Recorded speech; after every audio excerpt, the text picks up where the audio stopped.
Welcome back, everyone, to another episode of the Leadership Void podcast. I'm Enrique with my co-host Vince to bring you the best in our veteran military spouse and first responder community. And Vince will introduce today's guest. Well, thank you, Enrique. First, it's heating up out there. It's heating up with our guest. I don't have my shades on or my glasses like my co-host and Mitch, but you know what?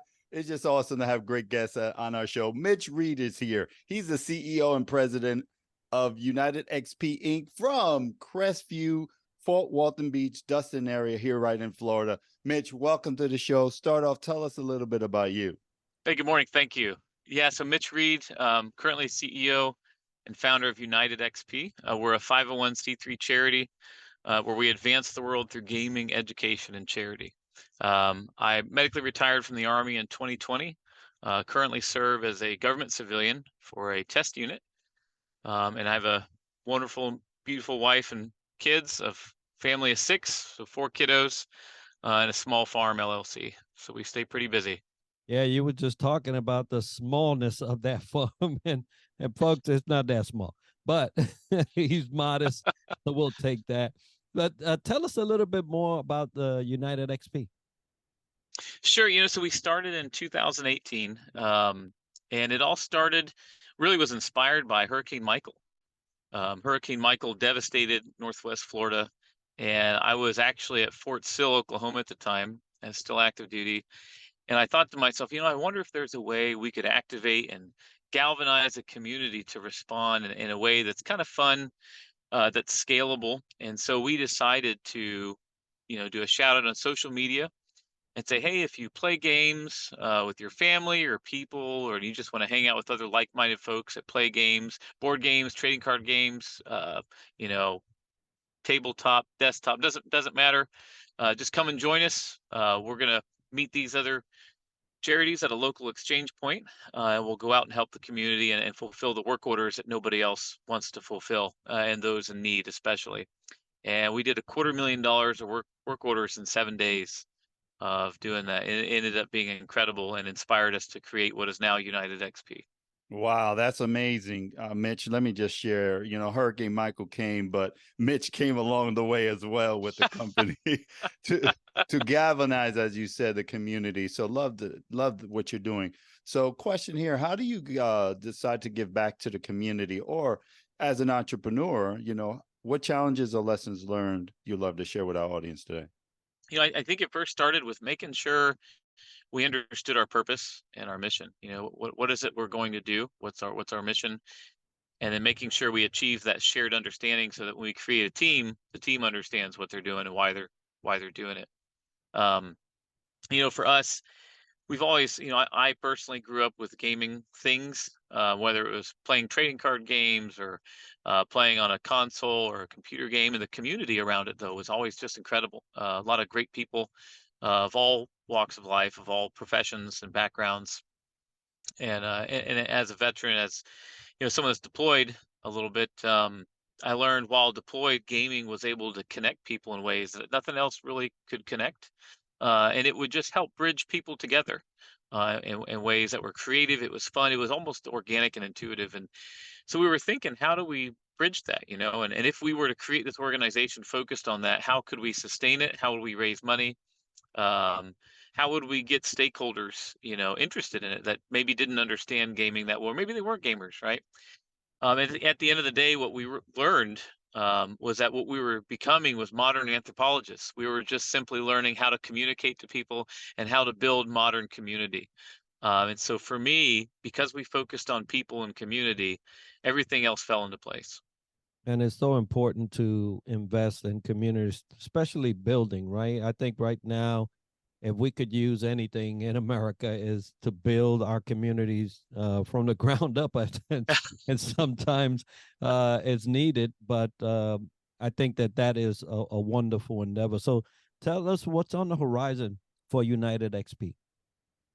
Yeah, thank you. There's a lot. So we're working with a couple states right now on strategic planning initiatives where we look at things from agriculture to socioeconomic development, military and veteran support, really across the entire gambit of modern society. And how does gaming and gaming culture apply to that? In our form today, we're more of a charity consultancy. So we consult with other charities, foundations, education organizations, and even school districts, and even Department of Education level, and now statewide strategies to help develop more sustainable and culturally relevant strategies that actually drive results. A lot of times some of these strategies are more hope-based, but I've always been told hope is not a strategy. You need quantifiable, qualitative reports and information to do that. And so we've put together a team of 35 right now, everyone from analysts to junior executives to attorneys, to put this thing together. So we have some statewide initiatives on the horizon. We have a major activation this year that's pending with a college bowl game partnership we're excited about potentially announcing soon. And then some veteran support organizations, some VSOs here in the United States. We have a couple cybersecurity initiatives that we have going on. And then hopefully not, but if there should be a major hurricane this year, expect to see an emergency operations center powered and led by UKnightedXP. Amazing stuff there, Mitch. Congratulate you and hats off. Definitely, you're gaming a difference, in the community. So I love what you got going on, my man. So let's switch gears a little bit, Mitch. Talk about leadership. Go ahead and share with our audience today. What do you do to continue to galvanize and sharpen your skill sets in your professional life? Yeah, thank you. I leadership for me has not always been an easy road. Definitely had some challenges in my life with leadership. But over the course of my life so far, I've learned, most importantly, humility, honesty and candor, and transparency are critical to being able to lead people and inspire them to be excited about doing whatever it is you're doing.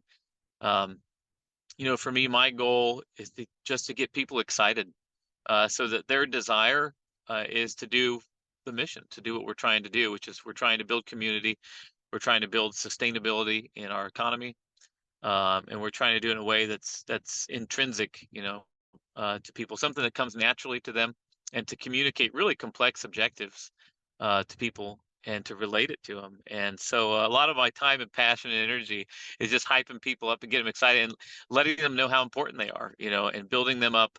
We see a lot of stuff in the news and a lot of political division right now that really gets in the way of progress of the humanitarian greater good. And so to give you guys an example, I think you'll appreciate, during the height of some of the animosities going on with some of our presidential candidates, I came out and made a public statement stating that we have people on our board and our organization that support both sides, and they still get along great, even though they do not share the same opinions whatsoever, because they share the same humanitarian good and focus. And I think that is a leadership focus of ours, is to make sure we're pursuing the greater good of the community. And that is so important. If a leader cannot focus on the human aspect of the people they're leading, they have lost sight of what truly can become by leading them. And so I'm glad that you did make that statement, and because we see it every day, right? We see it even in the armed forces, right? And everybody is not all on the same sheet of music in terms of how they live their life. But there's one thing that we do agree on, and it's the mission, and that comes first, and we make sure that that's covered. So great point on leadership. Now, as you was growing in the military and you were exposed to different leaders, I'm sure that you learned a lot of things, and maybe some advice that you got that you said, man, that is the golden key right there. Let me hold on to that you would love to share with our audience today.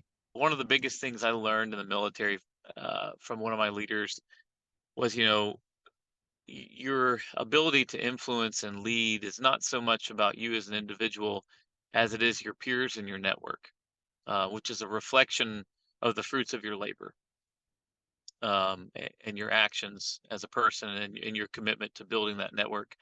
And so one of my mentors really focused on us growing our lateral networks early on. I was a second lieutenant, and I was like, gosh, that makes a lot of sense.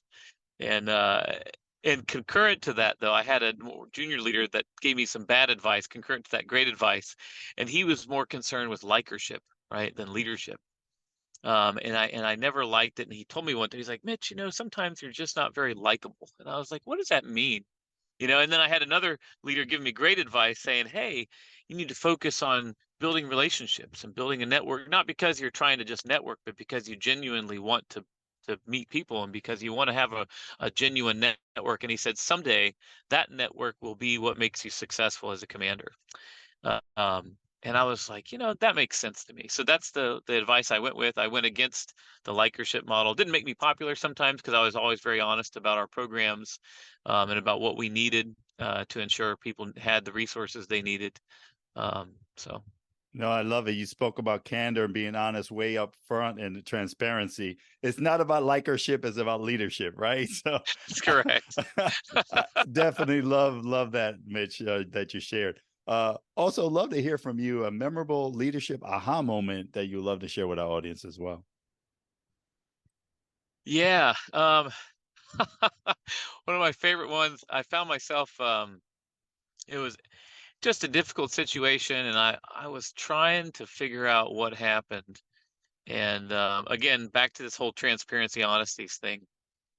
And what I realized, when I was having these great open conversations with people, and I had stumbled upon a bad situation, and I was like, well, I'm gonna be committed to making sure that the right thing happens, and I stuck with that, and I have absolutely no regrets. But the aha moment was, this is why it's so important to make sure what you do is the right thing versus the easy thing. Hard rights over easy wrongs. And that kept coming up, whether it was equipment maintenance, whether it was stumbling across something where a subordinate was doing something wrong that maybe you really liked them, maybe they were a great person that you really got along with, but the right thing was to report it and make sure something happened. And the right thing happened. So those situations happened a couple times while I was leader, and the aha came to me when it was my right-hand man that was doing something it wasn't supposed to be doing. And it made it very difficult for me in the short term, but in the long term, it was great. Yeah, always lead regardless of who it is that is on the wrong end of the stick there. And tough situation. It really is. That really does present a struggle, a challenge. Some things are going to change because of your action.